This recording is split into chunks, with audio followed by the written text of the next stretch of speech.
You have what you tolerate. tolerate.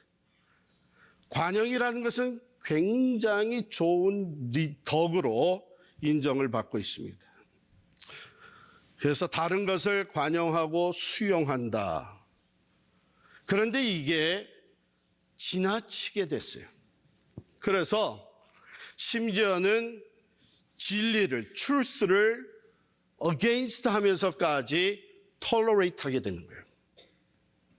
오늘날 현대인들이 가장 두려운 말, 두려워하는 말, 듣기를 겁내하는 말이 뭐냐 하면 intolerance. 당신은 편협한 사람이다.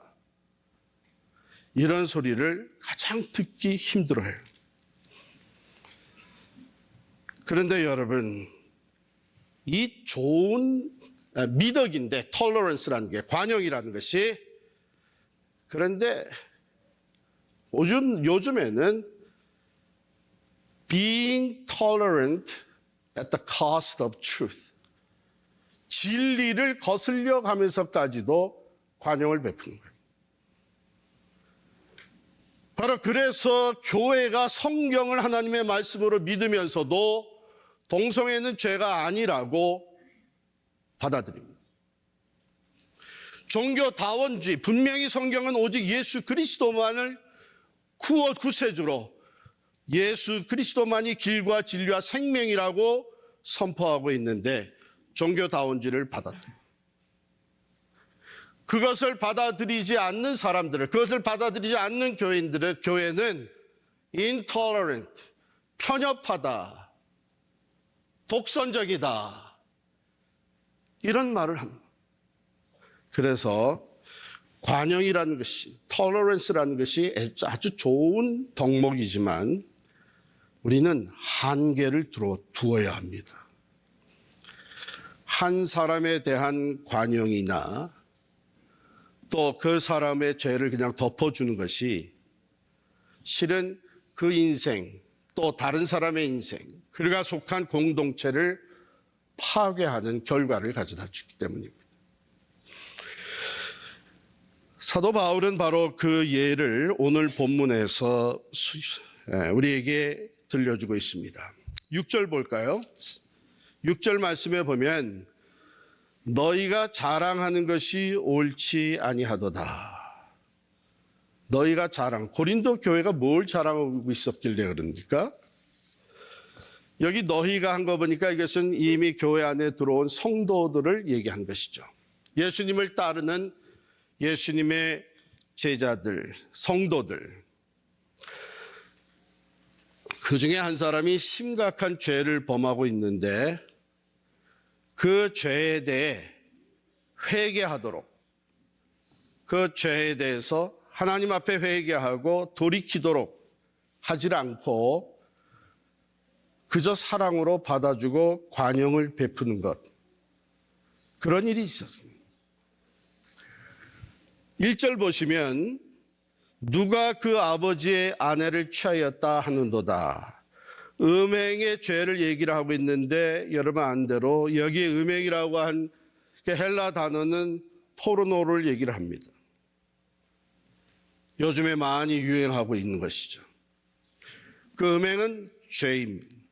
그런데 그 중에도 그런 음행, 그건 뭐냐면 아버지의 아내를 취하였다 하는 거예요. 여기 아버지의 아내라고 표현한 것을 봐서 이것은 biological mother가 아니고 친어머니가 아니고 아마 stepmother인 것 같습니다. 어쨌든 아버지의 아내를 취하는. 사도 바울이 이 사실을 알고 나서 이것은 믿지 않는 사람들, 이방인들도 하지 않는 짓이다. 그런데 어떻게 성도가 이런 일을 할 수 있느냐? 예수님을 따른다고 하는 그리스도인이 이런 일을 할 수 있느냐? 거기다가 너희가 이런 죄를 범하고 있는 사람을 알면서 오히려 자랑을 한다. 죄를 자랑하는 것이 아니라 뭘 자랑하고 있었냐면요, 우리는 이런 것도 다 덮어줄 수 있는 사람들이다.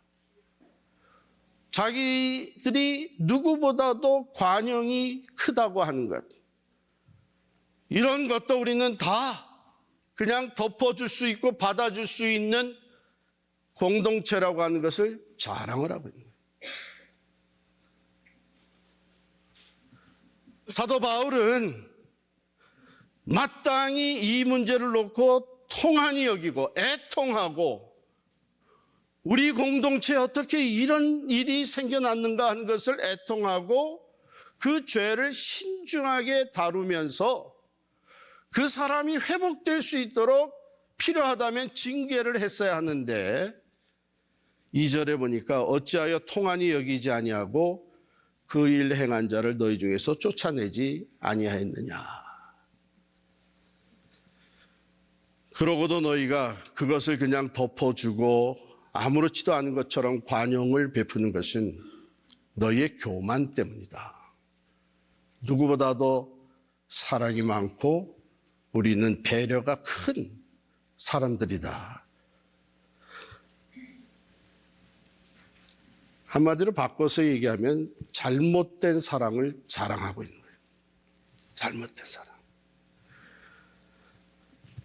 마땅한 공동체의 반응은 자랑이 아니라 애통하는 것이 되어야 되는 것이죠.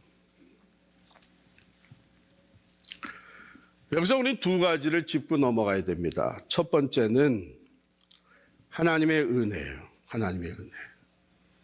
하나님의 은혜는 한이 없습니다. 하나님의 은혜가 용서하지 못할 죄인은 없습니다. 어떤 죄인도 하나님의 사랑과 은혜 안에 죄 용서받고 구원을 얻을 수가 있습니다. 그런데 그것은 먼저 자신이 죄를 고백하고 회개해야 됩니다. 죄를 덮어놓은 상태에서는 용서가 있을 수 없죠. 당연한 거 아닙니까? 그런데 만약 죄를 인정하고 회개하지 아니하면 오늘 말씀에 보니까 믿음의 공동체에서 내보내야 한다. 이것은 출교를 얘기합니다.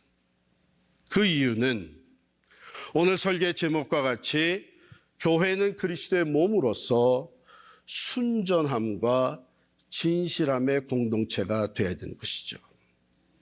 하나님의 거룩한 백성, 거룩하신 그리스도의 몸이 교회죠.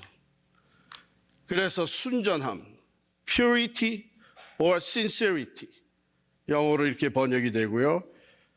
and truth, 진리의 공동체가 된. 안타까운 것은 바로 이 관용이라는 것이 선을 넘어서 하나님의 진리까지, 그 거룩함까지 무시하면서 관용을 자랑하고 있는 것입니다. 하나님께서는 하나님의 사람들을 부르시고 교회를 세우심으로 말미암아 세상과 구별된 모습을 나타내 보이고 그 구별된 모습을 통해서, 즉 순전함과 진실함을 통해서 하나님의 미션, 거룩한 사명을 감당하게 하시는 것입니다. 교회가 세상과 다를 바가 없다면 여기 이 같은 경우에 나가서 교회가 오히려 세상보다 더 못한 죄를 그냥 덮어주고 있다면 전도의 길은 막히고 맙니다. 선교는 할 수가 없는 것이죠.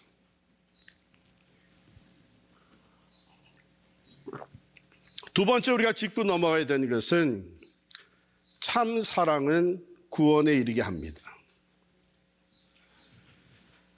오히려 죄를 깨닫고 고백하고 회개하게 만들어서 하나님 앞에 용서받고, 왜? 하나님의 은혜는 모든 죄를 다 용서하실 수 있는 참으로 넓으신 은혜입니다.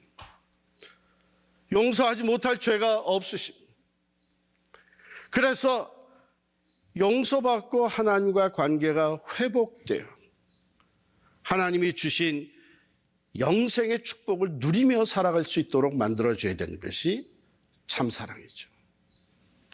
그래서 야고보서 5장 19절 20절에 보면 내 형제들아 너희 중에 미혹되어 진리를 떠난 자를 누가 돌아서게 하면 너희가 알 것은 죄인을 미혹된 길에서 돌아서게 하는 자가 그의 영혼을 사망에서 구원할 것이며 허다한 죄를 덮을 것임이라.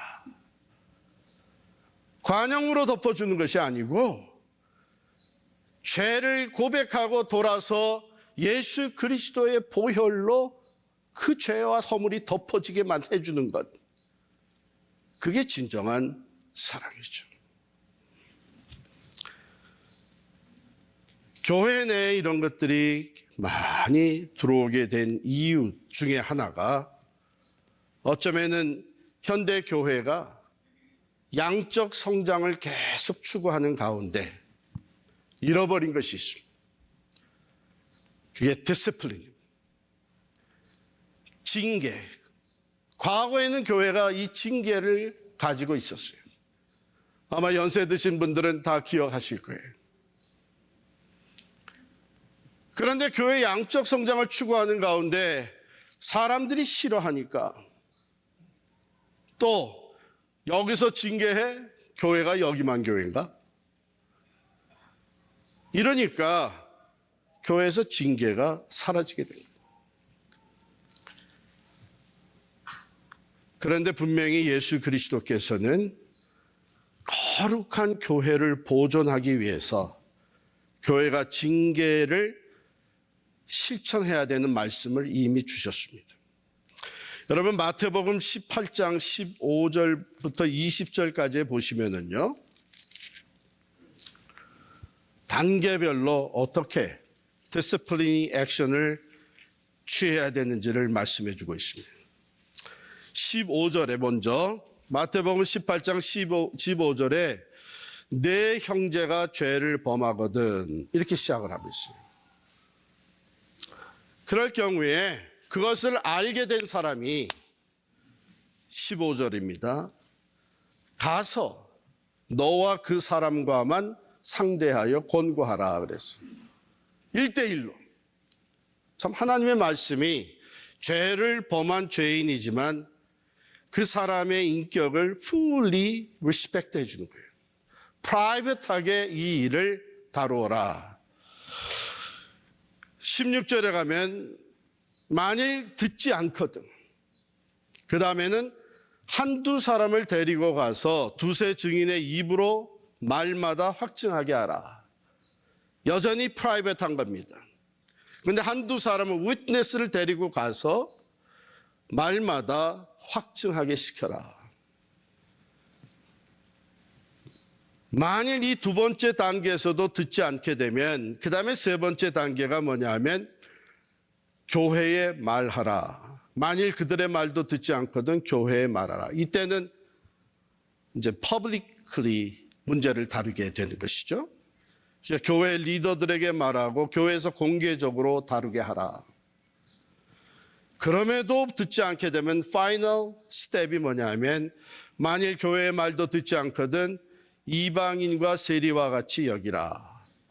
엑스커뮤니케이트 시키는 겁니다.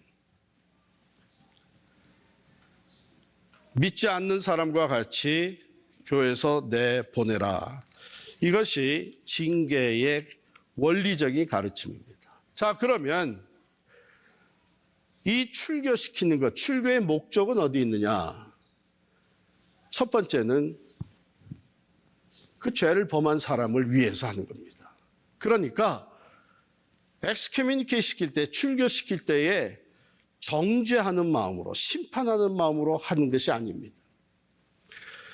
여기 있는 말씀대로 여러분 6절에 가서 보게 되면 오늘 본문 5절에 이런 자를 사탄에게 내주었으니 이는 육신은 멸하고 영은 주 예수의 날에 구원을 받게 하려 함이라.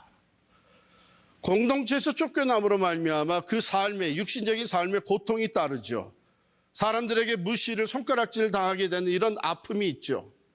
그러나 그것을 통해서 하나님께 진정으로 돌아오고 그러므로 말미암아 그가 육신적으로는 버림을 받은 것 같지만은 영적으로는 구원을 받게 해주네. 그래서 이것은 비록 육신적인 고통이 따라 아픔과 고통이 따르지만 그 사람이 하나님께로 돌아와 구원을 받게 하는 방법 중에 하나입니다. 두 번째는 공동체를 보호하기 위한 것입니다. 6절 말씀에 있는 대로 누룩이 온 덩어리에 퍼지는 것을 알지 못하느냐. 적은 누룩이 아주 보잘것없이 들어온 적은 누룩. 여기는 누룩을 죄를 누룩에다가 비유한 것이죠. 그것이 들어와서는 가만히 있습니까? 누룩이 퍼져나가죠. 그와 마찬가지로 죄가 그냥 핸들되지 아니하고 그 죄 문제가 해결되지 아니하고 그냥 덮어두게 되면 그것이 그 한 죄로 끝나는 것이 아니라 퍼져나간다는 것입니다. 이것이 퍼져나가기 시작하면 한 사람에게 이 관용을 베풀었다고 하는 것이 그 다음 사람 이러면서 결국은 온 공동체에 퍼져서 모든 성경적 가치와 기준은 무너지고 마는 거예요. 그래서 여러분 누룩이 빵 전체에 퍼지게 되면 그 다음엔 빵과 누룩을 세퍼레이트 시킬 수가 없습니다. 그러므로 공동체를 보호하기 위해서 공동체는 성경적인 기준을 가지고 하나님의 말씀에 따라 순전함과 또 이 진실함을 유지할 책임이 있는 거예요. 자, 우리는 누구나 죄를 짓습니다. 그래서 우리 주일 예배에 오게 되면 예배 순서에 참회 기도가 들어가 있어요. 이것은 우리가 여전히 죄인일 수밖에 없다는 것을 고백하며 하나님 앞에 기도하고 또 사죄함을 받는, 죄 용서를 받는 순서입니다. 그런데 그 죄가 다 죄를 지을 수 있는데 그 죄가 그냥 덮어져 버린다는 것, 죄로 여기지 아니하고 그것이 관용으로서 받아들여진다고 하는 것은 관용이 일반적으로 좋은 덕목이지만 진리에서 벗어난 관용은 죄가 된다. 그것은 공동체가 그 사람뿐만이 아니라 공동체가 더불어서 함께 짓는 죄가 되는 것입니다. 그러므로 그리스도의 몸된 교회는 우리 성도들이 모여서 생활하는 믿음의 공동체 안에는 godly intolerance가 있어야 됩니다.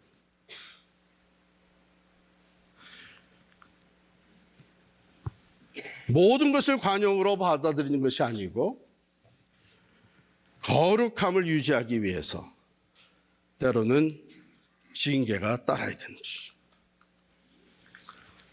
자, 오늘 이제 이 말씀을 우리의 삶에 적용을 해야 될 텐데 우리는 이상하게 아직도 이기심이 살아있어가지고 말씀을 듣게 되면 다른 사람에게 먼저 적용을 시키려고 그래.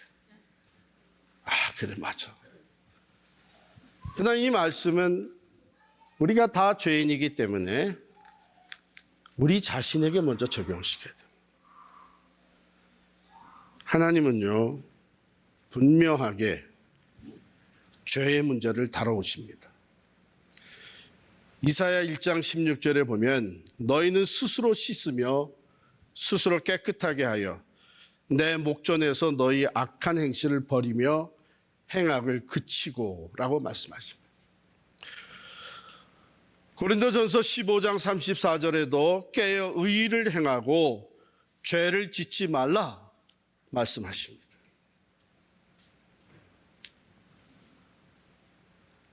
여러분, 여기서 하나님의 고통이 있는 거예요. 자기 형상대로 지음받은 사람 아담과 하와가 죄를 짓고도 회개치 않을 때에 그 아담과 하와는 사랑하시지만 이 죄 문제는 결코 품어주실 수 없기 때문에 거룩하신 하나님과 죄가 같이 있을 수 없기 때문에 그들을 결국은 쫓아냅니다. 그래서 죽음에 이르게 됩니다. 하나님의 형상대로 만드신 인간을 보고 너무나도 좋아했던 하나님,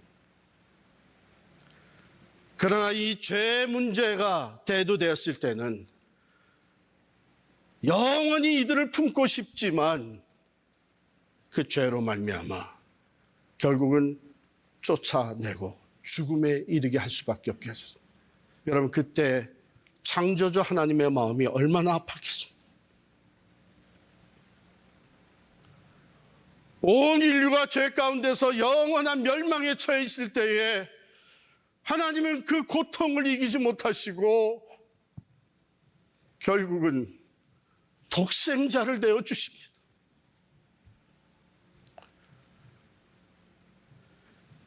죄 문제는 해결해야 되지만 죄인들은 또 여전히 사랑하고 있기 때문에 어떤 신학자는 여기서 하나님이 딜레마에 빠지셨다.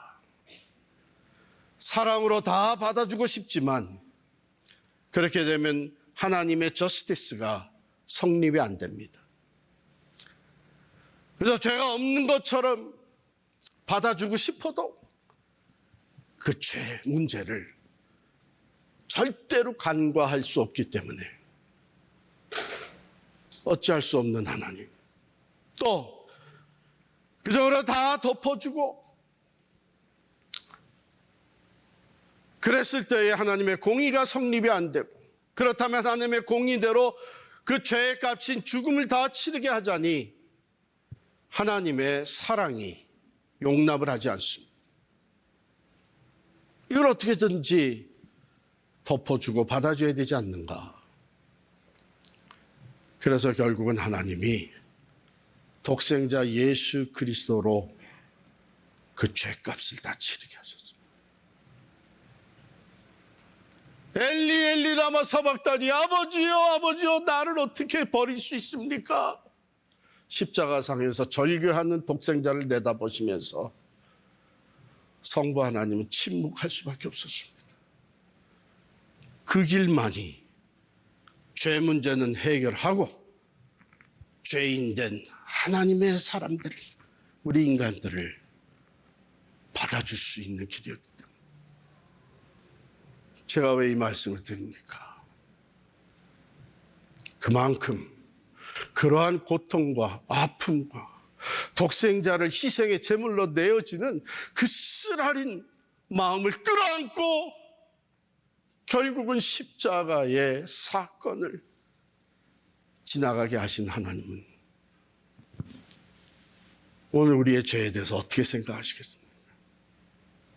그만큼의 희생을 치르면서 용서의 길, 구원의 길을 열어주셨기 때문에